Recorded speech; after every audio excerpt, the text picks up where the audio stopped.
एक बार एक कॉलेज में 4 दोस्त पढ़ते थे। चारों एक ही क्लास में थे, इसलिए इनके बीच की दोस्ती काफ़ी गहरी थी। एक दिन कॉलेज में अनाउंसमेंट कर दी गई कि कुछ दिन बाद आपका एग्ज़ाम लिया जाएगा। लेकिन ये बात ये चारों दोस्त भूल गए थे और एग्ज़ाम की एक रात पहले ये चारों दोस्त पार्टी के लिए बाहर चले गए। अगले दिन जब चारों दोस्त कॉलेज गए तो उन्होंने देखा कि एग्ज़ाम का टाइम ही ख़त्म हो चुका है। तब इन चारों दोस्त ने प्लान बनाया और कार का ऑयल अपने कपड़े पर लगाया और अपनी प्रिंसिपल के केबिन में जाकर प्रिंसिपल से कहा, हमारी कार का टायर पंचर हो गया था, इसलिए हम एग्ज़ाम नहीं दे पाए। प्रिंसिपल ने कहा, ठीक है, तुम कल कॉलेज आना, कल तुम्हारा एग्ज़ाम ले लिया जाएगा।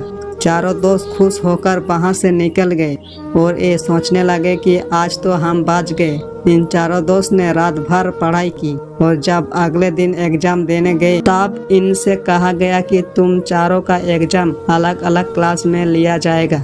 चारों दोस्त अलग अलग क्लास में जाकर बैठ गए, लेकिन जब इनके हाथ में क्वेश्चन पेपर आया तब इनकी आंखें खुली की खुली रह गई, क्योंकि क्वेश्चन पेपर में सिर्फ एक सवाल लिखा था कि कार का कौन सा टायर पंचर हुआ था। चारों दोस्त हैरान हो गए। तब उनको अपनी गलती का एहसास हुआ। हमें कभी झूठ नहीं बोलना चाहिए, क्योंकि अगर आप जिससे झूठ बोल रहे हो और उसको आपके झूठ के बारे में पता है तो आप सिर्फ उसकी नज़रों में ही नहीं बल्कि अपनी नज़रों में भी बुरे और छोटे बन जाओगे।